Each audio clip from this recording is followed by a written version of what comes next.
I obviously didn't think that I'd ever have the opportunity to be able to like my own activewear brand when I was getting into my fitness journey. I've always had a passion to develop my own brand. I kind of knew what I wanted to do. And we just went from there, really. It was a learning curve, but that's where Sofina started. It was a passion project, 100%. Hi, I'm Lucy. And I'm Yasmin. And we started an online community called Ecom Girls Club because we had no friends. Well, no, we had friends, just not friends working in e-commerce, D2C marketing and brand building like us. And now we do. Ecom Girls Club is the first international community exclusively for girls in e-commerce, and we have a lot to say about it. So we started a podcast. We'll be here each week to talk about the highs and lows of entrepreneurship, building online business and the problems we face in the e-com industry. And we'll also be sharing the stories of the amazing women within our community who are all crushing it. So let's get into it.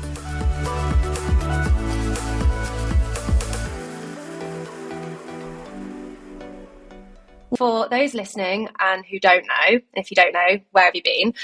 Courtney Black is probably one of the biggest names in fitness to come out of the UK in recent years.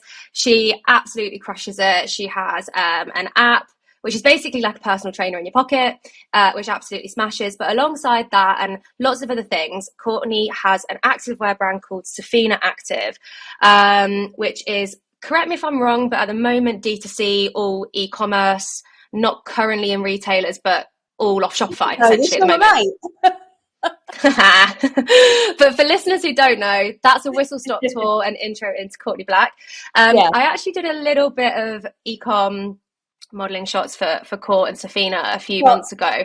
And but do you know what? It was that experience that made me realise like how in the weeds you actually are with your brand, and therefore how much we wanted to actually get you on the pod to talk about it. So hopefully that does you justice. I don't know if there's anything else that you want to add to that, but I think it'd be really great for the listeners and for us just to hear kind of how Sofina started and how you actually got it off the ground. Do you know what? It's so strange because I obviously didn't think that I'd ever have the opportunity to be able to do like my own activewear brand when I was getting into my fitness journey. I've always loved gym clothing. Like I like every piece of clothing, and I love my fashion. But ever since I started training, I have had so many gym outfits. Like I would be 17 years old going to the gym and I would have drawers full of gym leggings, and my mum would always go, how many do you need? But I just always felt like I felt my best and trained my best when I looked my best. And for me, it was just, I would find all these brands from America, Australia, literally all over, because I wasn't happy with like the UK market, and I still wasn't really entirely happy with the market of clothing that I was buying, because it either would fit me funny or it just wouldn't be flattering, or it would be quite boring and I feel like quite basic, like gym basic. Whereas I want to feel feminine and I want to feel like I feel my best. Like if I am wearing, because I wear gym clothing 80% of the time, like even when I'm not training, when I'm going out, when I'm going to the gym, when I'm going to my food shop, when I'm just going for a coffee with my friends, I've normally got activewear on. So why would I want to wear something that doesn't make me feel comfortable and confident all of the time? Yeah. So for me, I've always had a passion to develop my own brand. And Sofina actually started with me buying a sketchbook. I've always loved drawing. When I was younger as well, I used to make my own fashion magazines for this website that I used to. I love that. And I used to make them on like Photoshop and all stuff like that. And I actually like won competitions and stuff for it.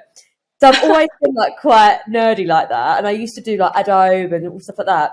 But I bought myself like a package on Photoshop and would literally get the drawings and draw up the gym wear that I wanted to create, basically. And then from there, it was literally just me and my best friend was my assistant. We found factories, we started sampling, we started getting, because I've worked with a lot of brands and brought out collections and stuff during COVID, like Sports Direct, USA Pro, and I've worked with loads of activewear brands, so I kind of knew what I wanted to do. And we just went from there, really. It was it was a learning curve, but that's where Sofina started. It was a passion project, 100%. Unreal. You know what? I remember the first collection. I think it was the first collection, and it was so memorable because it was like the V, like the gold V. Yeah, and it was literally like, I remember talking about it thinking like, this is so different to any other activewear brand on the market. And I feel like that kind of made your mark in terms of activewear, because like at the end of the day, activewear is activewear. Like there's only so much you can differentiate it, but you found a way to make it just look different from the get-go. And I remember that so vividly, that V, like it was quite like almost like your signature bit, I suppose, wasn't it? You know what? And I'm so glad that you said that, because I absolutely loved that first collection. It had me too. Yeah, but it didn't actually do as well as I thought it was going to, and a lot of people didn't like how different the gym wear was. But for me, that was what I wanted to do. I didn't want to ever do a core collection. I never wanted to do any repeats, and I really wanted to make every design quite out there.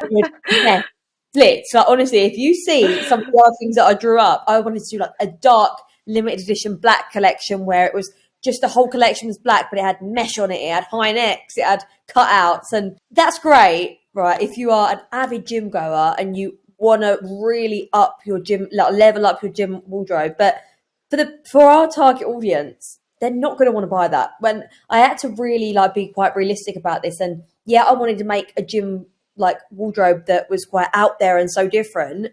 But for someone who doesn't have the basics, they're not going to invest in that. So it wasn't really like going to move the business forward, to be honest with you. So then I had to really like think about stripping it back and still getting that form fit in, making people feel confident, feminine, and a bit different like that, but not being so out there, because not everyone wants gold on their activewear, even though I did, cutouts and places and stuff. People just want something that makes them train incredibly and feel incredible while they're doing it. So I absolutely loved that first collection, but it was a real learning curve, and I am glad that I'd done it, but it made me realise what I need to go moving forward to grow the brand. I think that's super interesting as well, because I think a lot of the time when you founded something, you're thinking of your vision, but actually at the end of the day, you've got to think about what the customer wants. Like that's going to be the most important if you want to be successful. But I'm keen to hear from that process of actually getting to market, what was the hardest bit or like the biggest roadblock you found from like when you first were drawing the drawings to actually selling your first items? Well, I'm just going to go back on what you just said there. Probably this wasn't a roadblock to begin with, but I've noticed it was a roadblock. I fit all the items on myself, and as you say, like you want to generate an audience, right? But I fit everything on myself. I fit the bras on myself. I mean, look, I'm 5'3". I'm quite petite. I've got quite a strange body in the fact of I've got a really short torso compared to my legs. Like I've got quite a fitness body. Like whereas I could put like a pair of long leggings on from a brand and they won't look long on me. It's weird because I'll just roll them up. But I fit everything on myself. So anything that looked good on me got passed. Yeah, and it makes me laugh because I'm 5'9", so I can imagine me trying on your leggings. Yeah, probably be like shorts. I'm so long. It wasn't. This is the thing. So where I'm going with that is, for me, but then my customers are looking at me like, oh, 5'3", they'll be fine. But the leggings were just normal length leggings, but even down to little details, like I would put a bra on and I'd think this looks great. I've got to remember I've got fake boobs, like it's going to be sitting a different way on my top. I didn't think about how much support they needed, what cut they needed. Is it going to dig into them there? And also, I'm not a product designer. I'm not in fashion. So for me, I can't look at something and think that needs to be 1 centimetre different there. So I wasted a lot of money. And I'm laughing about it, but at the time, it actually nearly stopped the business from running because, as well, I mentioned earlier that I've done collections with Sports Direct and all stuff like that. Sports Direct bought a lot of stock on these collections and we sold pretty much all of it out, but they could also afford to not sell everything, right? I think they bought like 60,000, 70,000 units. I might be wrong there, but they bought a lot. So I copy and pasted what they did because it sold out for them. So I think on the first collection, we bought 50,000 units. Wow. Yeah. Yeah. How long did it take you to sell through on that 50k units? No, we've not sold them even to this day. We had to sell the fabric. Because, right. Okay. Number one, it was our first collection.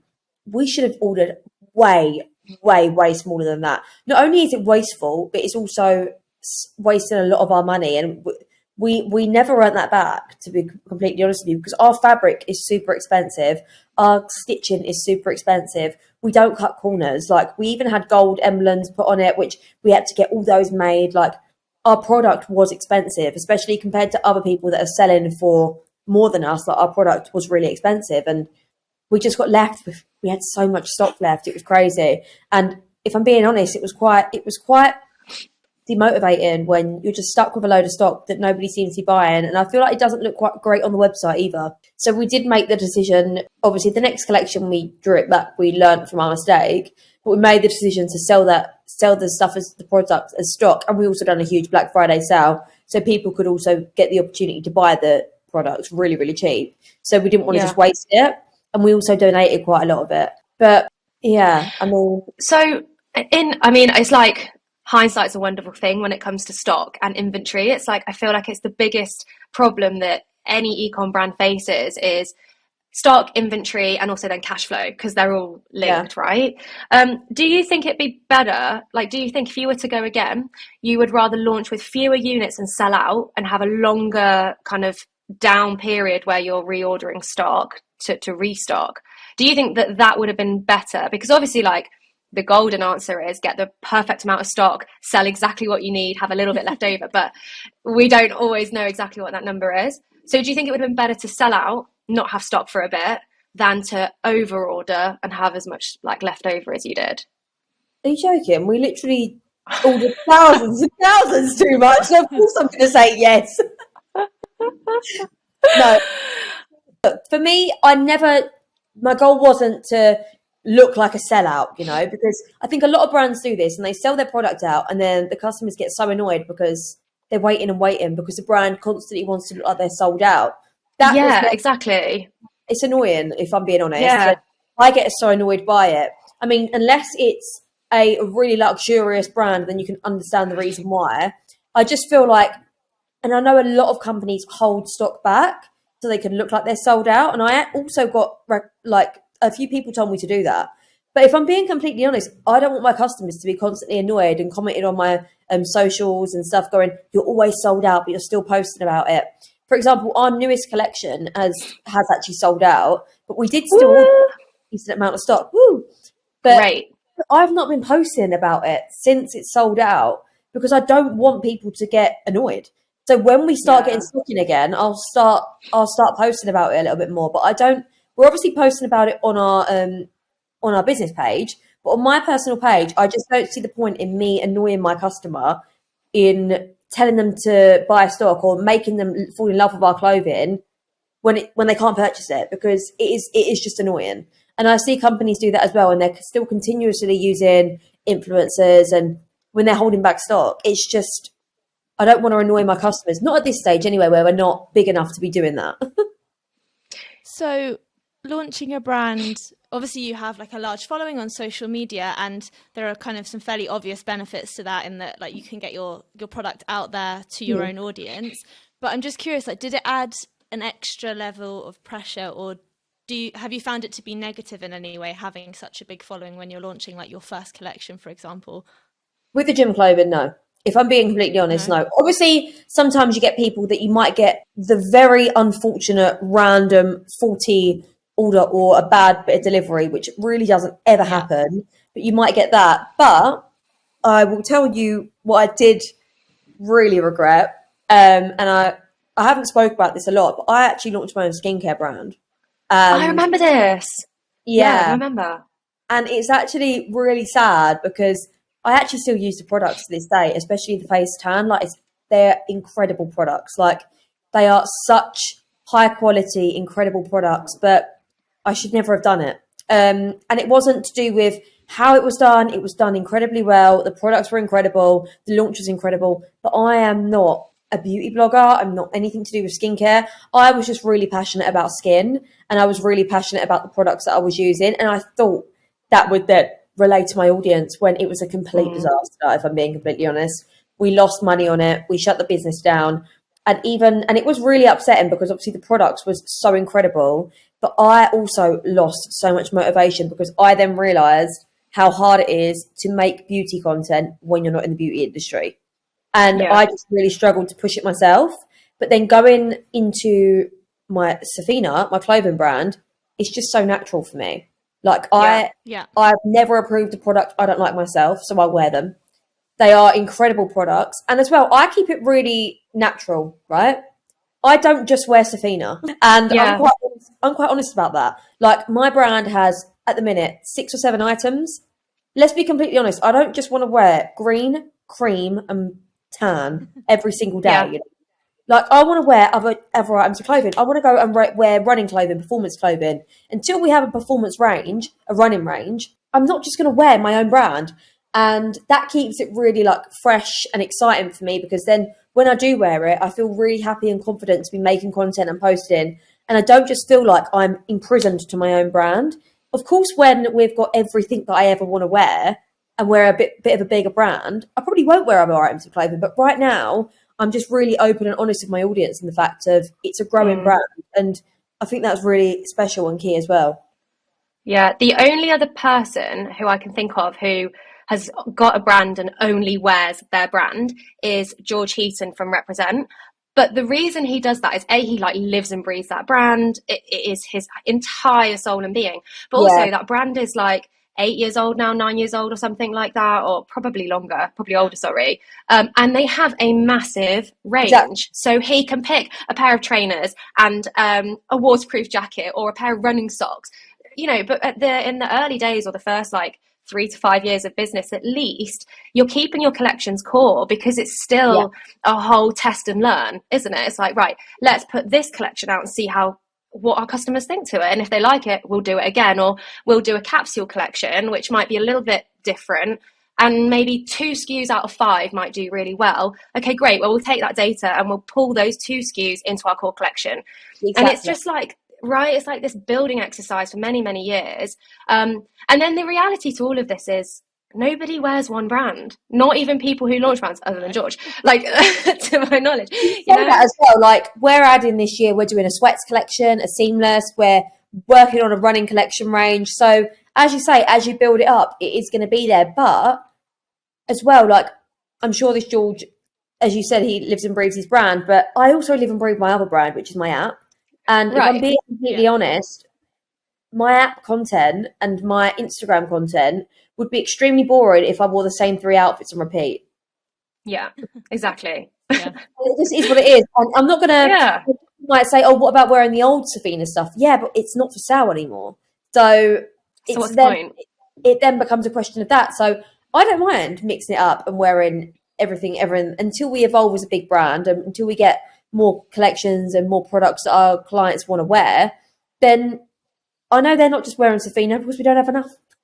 Yeah. But also, I was going to say, also for market research, right? If you're trying on everything, I'm sure you want to try other brands to see what you like and don't like. Exactly. And what works and doesn't work. I've done enough of that, don't worry. I've probably got about 100 leggings at the minute. I reckon in my life, this is not even me being dramatic, I reckon I've probably owned over 1,000 pair of gym leggings. Wow. Whoa. Really? That's quite a lot. Honestly, yeah. And that's me just... That's insane.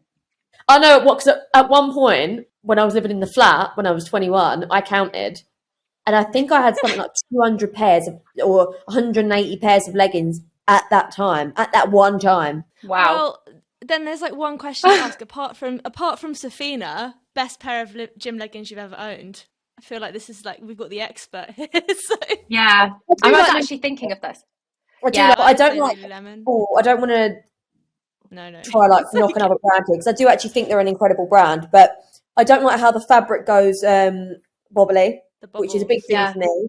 And I also don't think they've got fit in mind. Like sometimes it can be quite unflattering, like this Lululemon top that I've got on now, but I feel like sometimes the cuts aren't great, you know? And like I feel like it's very overpriced for the fabrics that they use. But they can do that because they're obviously a household brand. And they do what they do really well. I like how they've started introducing workwear and leisure wear, and they are an incredible brand. And if I was to never make Sofina ever again, I would probably live in Lululemon. Yeah. In terms of your design team or your team full stop at the moment, what does that look like? Like, or can you tell us what it started with? So obviously it was you and your best mate when you very first started. What does it look like today, your team? So on the Sofina payroll, There's no one.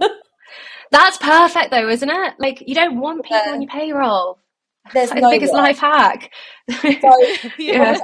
I don't pay myself from Sofina. I don't get a wage from it or whatnot. At the minute we're just trying to like build it up. But Alex, who is I don't really know, her role's a bit of everything. She does PR, she does office management, whatnot for the app.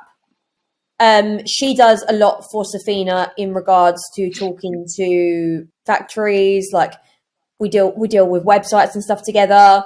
I am the design. We've just outsourced someone called Mark, and he works with a lot of other companies, but he's absolutely incredible. And he does like product development, product design, but he's a contractor. I would love to have him full time, but he would be way too expensive. Yeah. And then we have Erin, who we've literally only just recruited. She started today, actually, and she's starting social media for Courtney Black app and Sofina Active. And the reason we've brought her on is because we had a social team on Sofina, and we was paying them quite a lot a month. And look, the girls are great. They're lovely, lovely girls, but I just was not happy with what was going on the Instagram. Like we wasn't seeing much progress, and I just wanted a team in-house that we could really like live and breathe our brand. So that's why we made that decision. So you could say there's like 1.5 people if you added all 3 of us together. And Kathleen mainly does the app, but if you add her on, maybe we could say 2. Yeah, I love having conversations around team, because so much of, I guess, like, it's a bit of an illusion across like many brands that people think they've got this big in-house team and loads of people on the payroll, and actually that's really required in order to launch and scale any kind of business. Well, and because my app, when it was its most successful and it was earning, without like going too much into it, at one point we had 90,000 subscribers on my app, and Whoa.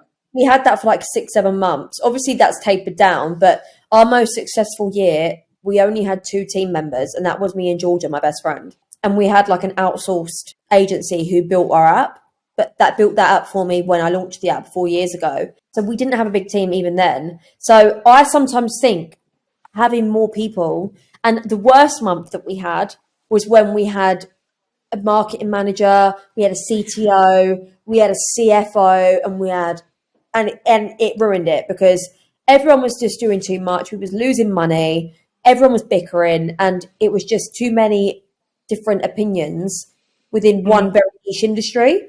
And sometimes I just think, hire a really incredible team if you're going to hire, and hire small. Because if you hire small and you treat them staff better and you pay them better, they'll work better than having loads of different staff that are not interested in your brand. You just like hit the nail on the head, because it's so true. And I think people actually have this like disillusion that I need a big team to feel like I'm successful, and I need to be paying salaries, and I need, like you just said, a CFO. When they feel embarrassed when someone goes, "Oh, how many people do you have working for you?" and they're like, "Why are you feeling ridiculous? Incredible."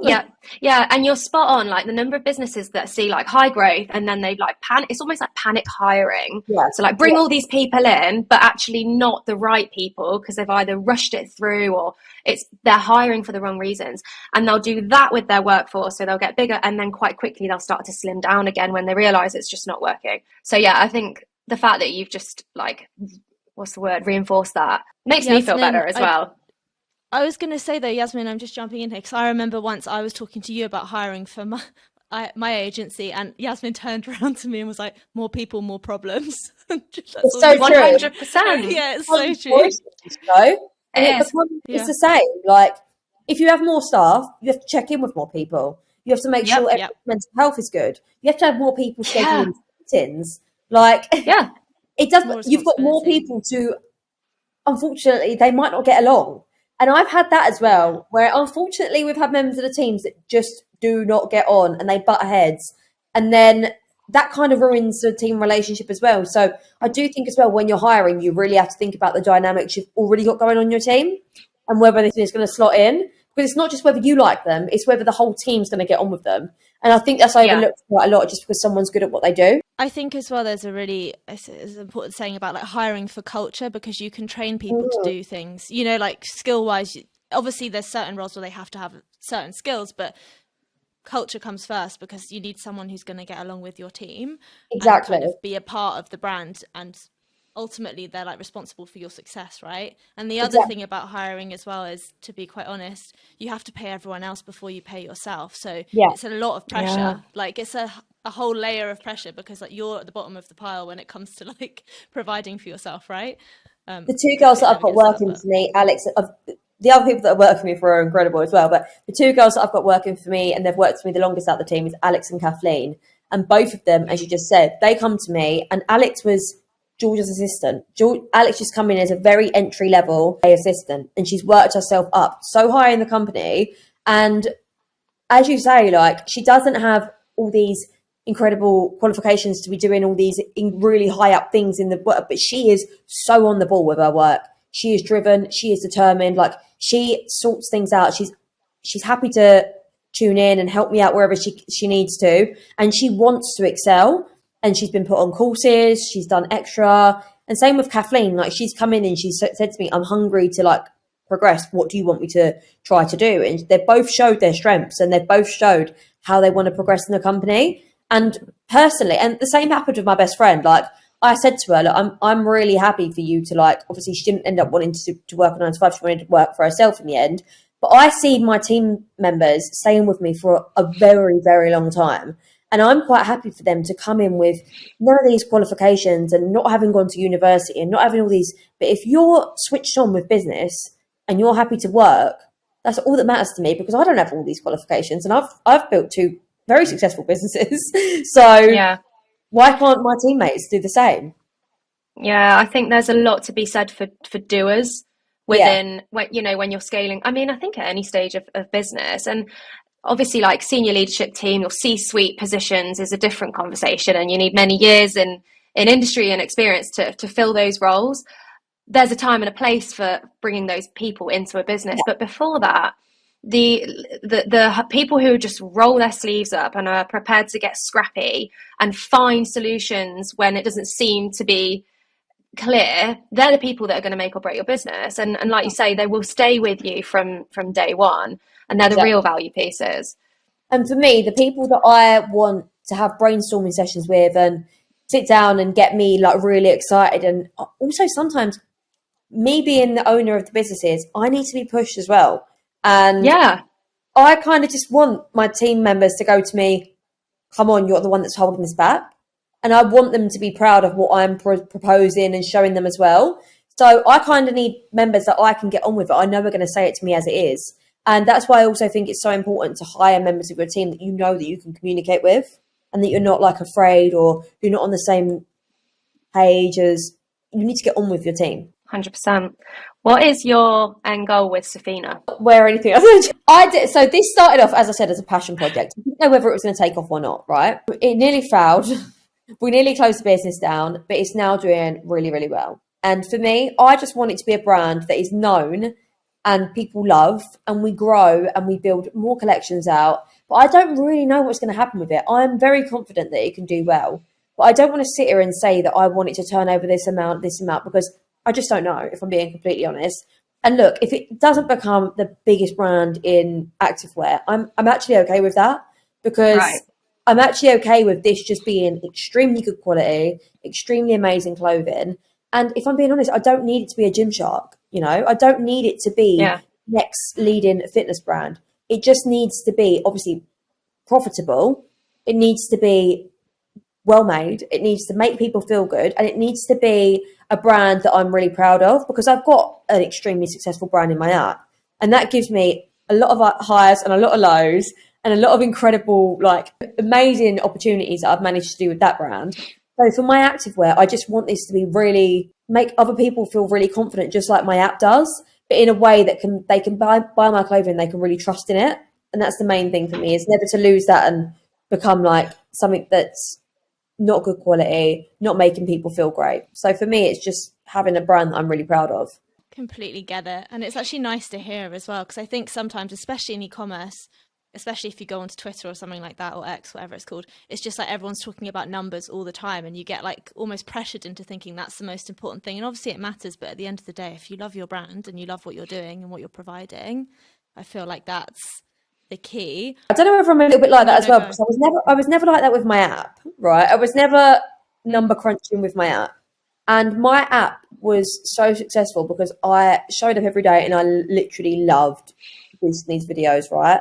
And then people loved doing them with me. So I kind of just feel like the same will happen with Sofina. And look, if it doesn't, it doesn't. But I'm not going to stand here and be like, I'm going to close this business down if it doesn't make me a millionaire. You know what I mean? Yeah.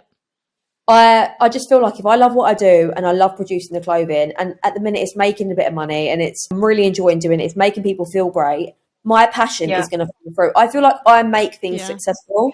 So I'm just hoping that my love and my passion for this brand reflects off and people love it as well. I love that.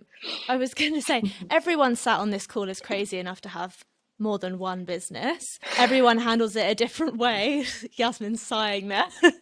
But I do not handle it well. So stressful. You do. We all do. We're all great, okay? But everyone handles it differently. How do you like split your time between managing different projects, and like what does that look like? Because I know some people like split their days, but obviously you've got two like chunky businesses. How do you kind of spread yourself across them, I guess, is the easiest way to phrase it. Well, I do think it helps that they're both in the same industry. And a lot of what I do is in the same industry. So I wake up, my training, my gym, my staying fit and healthy is my recording for my app. So that is a massive touch for me. Like them 2 hours or what I'm filming, I'm also getting my exercise in, which is great because then I don't have to think about going to the gym and I'm also, I know this might sound really sad, but I'm also getting social time then as well because I'm talking to people when I'm not. Yep. I'm talking to my friends. I've got friends.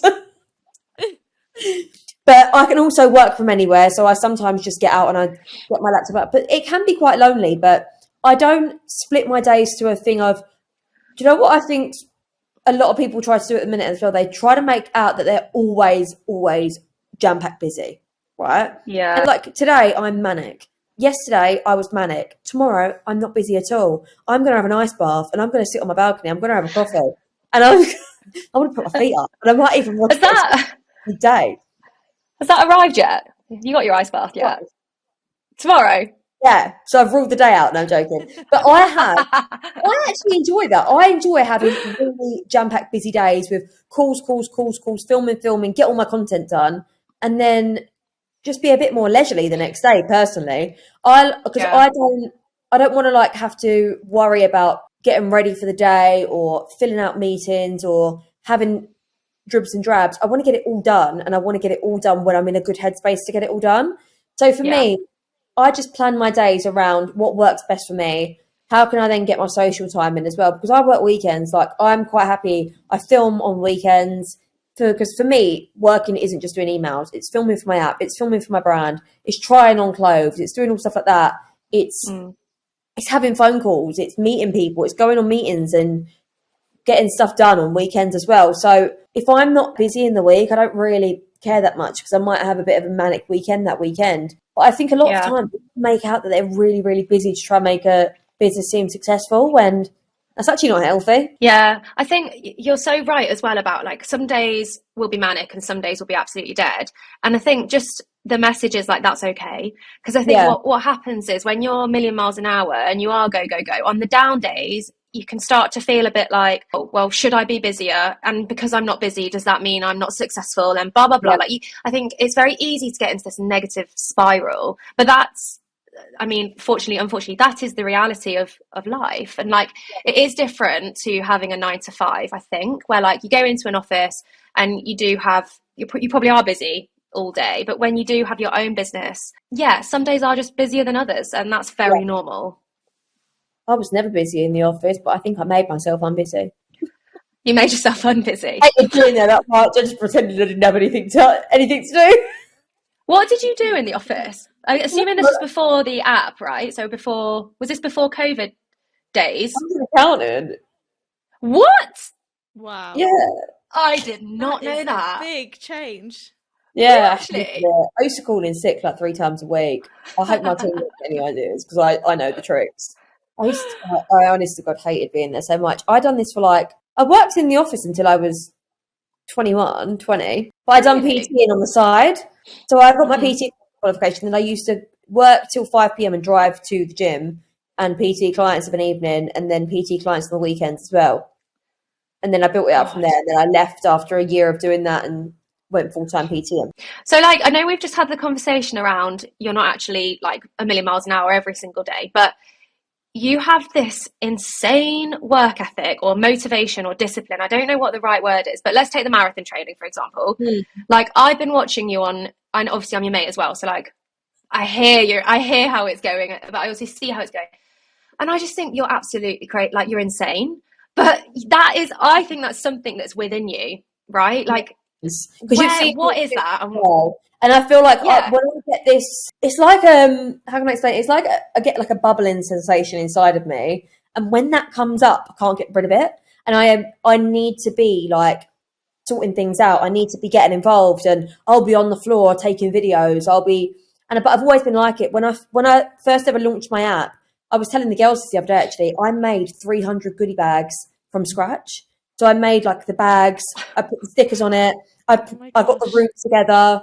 Like I was sending these t-shirts out with CB and then Warrior on the back in lockdown, and we made like tens of thousands from these t-shirts. People loved them, right? And it was literally a t-shirt with CB and Warrior on the back. This is not me to be big-headed, but I actually think we made like over 100, 200 grand on these t-shirts, somewhere around. Yeah, it was crazy. Oh my God. Wow. Crazy. I would write every envelope, packing bag, personally, write the name on it, pack the t-shirt in, and take it to the post office. And I done that with thousands of t-shirts. I woke up one morning at 4 a.m. and I was writing these envelopes out till 10 a.m. Wow. That's amazing. But if someone said to me tomorrow, you have to do that, I would honest to God be fine with it. Like I'm quite obsessive with my work sometimes, like especially when I get a really good idea, like I can't sleep on it and I can't stop. That's for me as well why you get some creators that like plan their content and they film their content months in advance. It's never worked for me. I end up deleting it. So I need to film everything that I have that week or that day, to be quite honest, because I overthink it or I start thinking that's not relevant to me anymore. And it needs to be in the moment for me. And it's always been like that. And when I get an idea, I like to act on it. Like I'm quite happy to like bring my team with an idea. They must think I'm crazy. I'll say I want to put a boot camp on in 3 weeks and we make it happen. But it's the same with like my training, for example. I've filmed my app 5 months ahead, but I don't feel like I'm ahead enough because I just think, what if I fall down the stairs and I can't film for 2 months? And I've got all these going on in my head. I'm marathon training. I'm filming for my app, but I just find that so motivating. Yeah, I my favorite one of my favorite quotes is and I always come back to it is inspiration is perishable and you must act at once.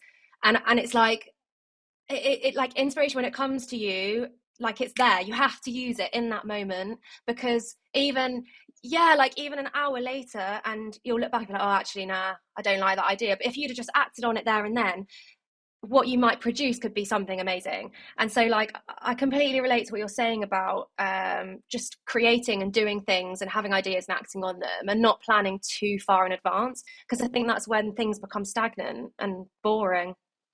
I was going to say, I think a lot of founders are impatient. And when you said about being obsessive about work, I was like, yeah, I think a lot of people who start businesses, you have to be like a little bit, I don't want to call you crazy, but like you have to be a little bit like crazy obsessed, right, with what you're going to do. And one of our other guests who was his episodes out, Matt, he actually said he was like being a founder is like an illness. And I understand like what he means, you know? And as well, I don't know, with the impatient thing, I feel like it's actually my strongest attribute in business, which is quite bizarre because I'm not impatient in day-to-day life though. Like with my friends, with my family, I'm not impatient. I can be a little bit, but I'm not like I am with my business. With my business, I'm so impatient and I want everything done. When I think of it, I need to write stuff down and I need to be on the ball with it.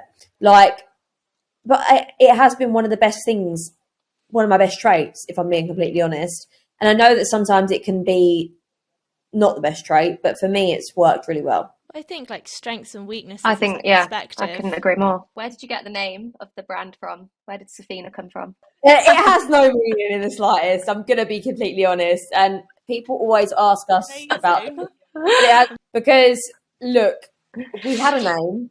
And actually now that every time I say this to people, they actually laugh because they don't like the original name, but I was distraught when I couldn't have this name. And it was SFIDA, Sofina. Sofina. No, Sofina. But Sofina. Why is it Sofina? Where did that come from? I have more questions now.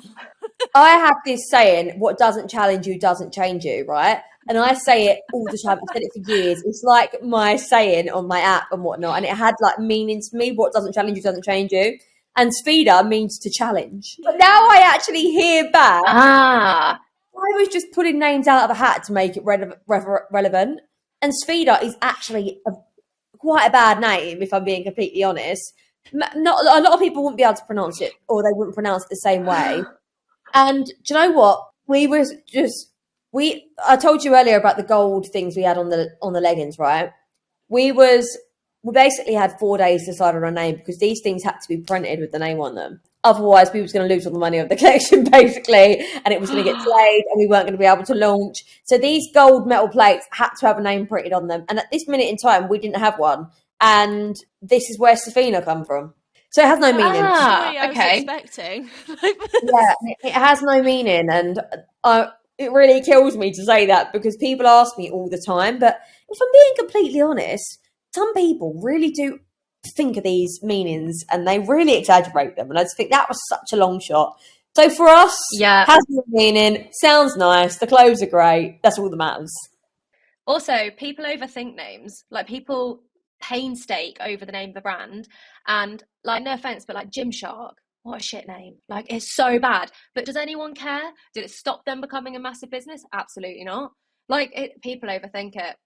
Anyway, I think Sofina's a great name. It's always uncool until it's suddenly huge, and then it's cool. You know, like it's you can't please everyone as well. So someone's always going to love it, and someone's and as well, like you look at designers, right? Versace, Dior, Louis Vuitton. Where did these come from? You know, like they're not like a name has to be there to be a name, and it's for me. It's all about the brand's values, the brand's foundations, the brand's staff. And the product is more important to me. I would buy a product because it's made well. It makes me feel incredible rather than it having a name that might mean the son of the star or something like that. I don't know. What has been the absolute best thing about starting the brand and the absolute worst? We've kind of touched on a few highs and lows. Yeah, the best thing about starting the brand is being able to see it grow and being able to see people loving it, if I'm being completely honest. And when I go into gyms and my friends go into gyms and they see people wearing it, that's the best thing for me. Because it's the same as with my app. Like when people tell me that they're loving it or I see people using it, it makes me feel incredible. So to go in and see people wearing the clothing, it looks amazing on them. Or, for example, my friend Sarah sees someone out for brunch the other day in it and she was like, oh, she was wearing Sofina. That's obviously an incredible feeling. The worst thing about so cool brand is the sampling. Yeah. Really? Oh, there's so many samples. The back and forth. Do you mean like the back and forth of it, or the kind of having to wait, I guess, as well for like the iteration? Oh my god, no. On every collection, I probably reject 7 samples. Really? 7 rounds? The first collection was about 7. We've got it down probably to 5. But I'm just... God, that's a lot. Yeah, we're quite picky. Yeah. It could be anything. Well, like, you have to be. The strap is sitting, or we don't like... If something needs to be moved up like 1 millimeter, and obviously we're not just going to go ahead with it, but sometimes we think, oh, we could make this fabric like sit nicer, or we could make this fabric pull nicer, or make this fabric more flattering to people. How much weight should the fabric have in it? Oh, this is meant to be a bit more of a winter legging, so we need to make the fabric a bit thicker. And there's all different things, and the sampling is just so tiring. I have to try it all on, as well as some others trying it all on. Both very fair. And then we've been asking all of our guests a couple of kind of like wrap up questions just to hear different perspectives. So one of them is, what is the best piece of advice you've ever received? This is actually a really good piece of advice. If someone says something negative about you, to you, if you're not going to grow and change what they've basically critiqued, then forget they've said it. Or if you don't basically respect their opinion than forget they've said it. Because if you're not willing to change or you don't agree with what they're saying can help you progress as a person, then don't dwell on it. There's no point worrying that someone doesn't like you or someone doesn't like what you do if you like yourself and you believe in what you're doing. I love that. That's really nice. Do you want to ask? Yeah, that's really nice. Yeah, so you're not allowed to say your own brand, but can you give us another D2C or ecom brand that you think are doing really well at the moment and why? And it can be in any industry, so any basically online D2C brand. It's a hard question, isn't it? I can think of quite a few, to be honest. Obviously, Jess Hunt's Refire Beauty is doing incredibly well. And I just think she's grown incredibly well. Like, she's done really well. Odd Muse, the clothing brand. Yes, this keeps coming up. Yeah. I've known about Odd Muse for a very long time. They actually sent me a blazer like 3 years ago, I think. And I'm a regular customer of theirs. I buy from them quite a lot. But what I like that Amy does, I think the owner's called Amy anyway, I'm pretty sure it is. Yeah, I think it is. She doesn't make a lot, but she makes one piece and just launches it. And then people go crazy for it. So it's not like she's oversaturating it or she's bringing it out in like all different colours. But I have seen a little bit at the minute on, I think she does the same as me and I think she samples it on herself. Yeah, because I've seen a few TikToks and stuff about that recently, but I think she does it incredibly well. Her products are brilliant. Like the brand is really, really good. It's growing really well. And I like how she doesn't oversaturate her brand as well, which is really nice. Perfect answer. Right, well, I think that's basically us done. So thank you so much. That was honestly amazing. Like, really, really good. If you enjoyed this episode, be sure to hit the subscribe button on YouTube or wherever you get your podcasts. And to get involved with Ecom Girls Club, search for @Ecom Girls Club on Instagram. And if you feel like taking your Instagram stalking one step further, we are both also on Instagram @YasminChic and @LucyCG.